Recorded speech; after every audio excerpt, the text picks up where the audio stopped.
Hey guys, Jengar here. Welcome to today's combat report in which we are taking a look at the Japanese P-51C-10, a plane that is very fulfilling, especially when you get those targets down. A little bit less firepower on this thing than most Mustangs, but still the great performance as a boom and zoomer slash energy fighter. And very joyful to fly this plane coming from altitude. I really enjoy this plane usually. Now today, of course, as you know, in the combat report action, I'm gonna tell you about what I did in the plane. This is the footage from the review that I did when it came out, or when I did it. And it's the same footage, but it's a different approach. Today we're gonna talk about what I did in this fight. And right now I am climbing around the edges, and we're gonna go into the attacks pretty soon. Before we go do that, we're still flying here for a while. I want to ask you to make sure to like the video if you do enjoy it anywhere along the line. A comment is always very helpful. I do appreciate that support. I also want to ask you to join me on Locals and on Rumbles, my two new platforms. Rumble will be my backup channel for YouTube, and Locals will be my hub where I will express every other opinion apart from War Thunder. I will talk there about politics, preparedness, personal strength, development, everything, my personal family life sometimes, development of my son, all that jazz. I want to share that with you there, so do join me on Locals, do join me on Rumble. I highly appreciate your support there. Now, right now I am turning to the right and I am still looking at the fringes of the fight. You want to take your time. That Japanese plane up high there could still be a danger if I lose sight of him. You always want to be careful that you don't ignore things above you. It's always very annoying if you do get jumped from above when you are actually focusing on somebody below you. So I usually start in my tactical approach from the highest plane up. If that is not doable or he's already engaged with two people, I might leave the most dangerous plane, which is usually the plane with the energy advantage on you. Leave him to those two people and move down. This can also be helpful because wasting too much time on altitude when you are not doing anything like we just did can actually take your effort from the team away because you're not doing anything. So it's always a trade-off and it's always a decision to make. And you always got to think about what is worth more to the team here. Now I decided to stick with this guy and just follow him until he was killed. In the meantime, our team kind of got a little bit decimated, at least decimated. We still have a few people left, but we are definitely not winning the fight at this point. So we got the high altitude flyer out of the way to a fight with these guys below. Now you only see, I think it was 2 or 3 allies left, and there's a lot of fighters down here. So we got our work cut out for us here. There you see it. It is not a pretty picture. So we are now in a situation where we can do some boom and zooming straight up. And boom and zooming really is let's say a discipline thing. It is not difficult to do technically, but it is more difficult to do from a discipline viewpoint. You got to be patient. That is that. So I don't dive down. I don't dive down right now yet because I haven't seen the right approach yet, and I don't want to lose all my altitude at the same in one dive basically. So I'm waiting, I'm rolling, I'm biding my time until I see somebody come up, and not diving down so that I can get most of my energy back. So this guy is following an AI plane that's going up. He's not looking at me at all, and this is going to be my first boom and zoom kill here. Now I'm going up again. There is plenty of guys around me. I am scanning how high they are, how much altitude I need to regain. In my zoom climb here, I'm going full web, and I'm trying to get to an altitude where I think now right now I can exploit my energy advantage to the fullest to any of these people around me. going a little bit off the path of this guy. If he wants to come straight up, I can, you know, show him a small profile while going into a spiral climb. That's what I do here, but I see that he's not coming up very quickly, and I still see his profile, so I can easily dive down on him here, get some shots in, and hopefully get him killed. So here we go again. We have 500 kilometers under our belt. We're going back up into a zoom climb with full web, and we're gonna scan. What do we see? Where's the dangers? I don't see anything right now except for this F4F here. I know there's a Yak 9 somewhere in the neighborhood that I saw before, and I'm not sure where he is. Did he climb? Did he go after ground targets? That's always what you got to keep in mind.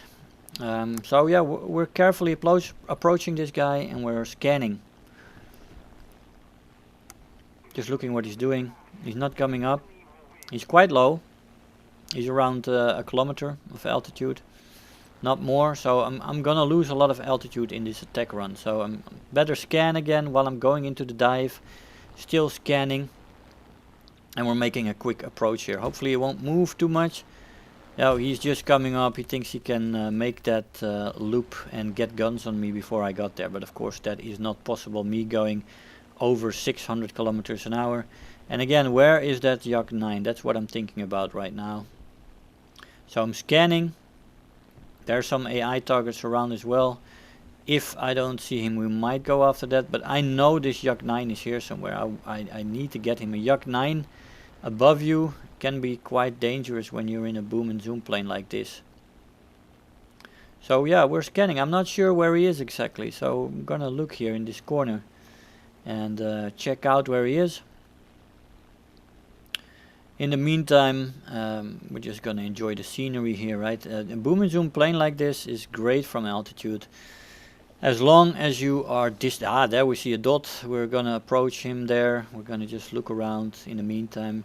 When you see guns firing like that, it could be AI planes. It could also be one of your human guys, opponents, going after the ground targets there. But I don't see any ground targets being killed, as we are getting wrecked by the AI guns there.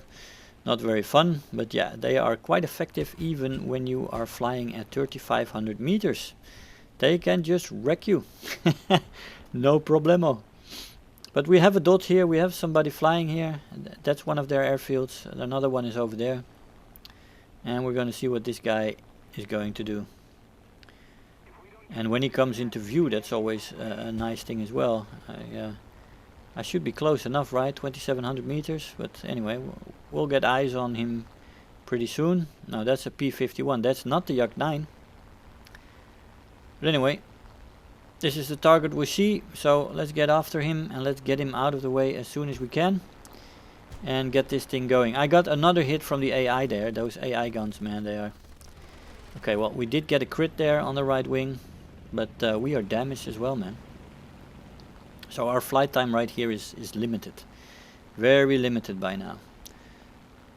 Right here he's coming up a little bit for me, but he's hanging up. He doesn't have the energy, so I'm not going into a full spiral climb. I'm just gonna roll over here and go into the dive. He did not have enough energy, and we do get him with those shots there. And I'm in the danger zone here. I'm very orange/amber colored right now, so I took quite a bit of damage. I've got leaks all over the place, oil, water and fuel. This is the time to get home, basically. ASAP, as soon as we can. I'm trying to stay out of the AA guns here by going under this ridge line here. Most of the AA guns are on the other side of this ridge line, so that's what we're trying to do here. And get our ass out of there without taking too much more damage there from those guys. Need to get to an airfield, and we did get to the airfield actually. This is already footage from after landing on the airfield. We got ourselves repaired and we got everything set up correctly again. Now here we are confronted with the Yak 9 that we saw earlier. I don't know what he was doing all that time, Pokerface here, but man, he's in a Yak 9T. I quite like that plane. Good 37mm gun combined with the Bearsin, I believe. That is a good combination of weaponry right there on that thing. And it is a great energy fighter, the Yak-9, especially on the lower altitudes. I do hold the energy advantage here though, as he is trying to lob these shots at me. And he came quite close with that last shot. This one as well, but he's going to stall out. And we should get some shots on him here. Unfortunately, I don't dip the nose down enough. So we only get a hit, and we're in a dangerous fight right now.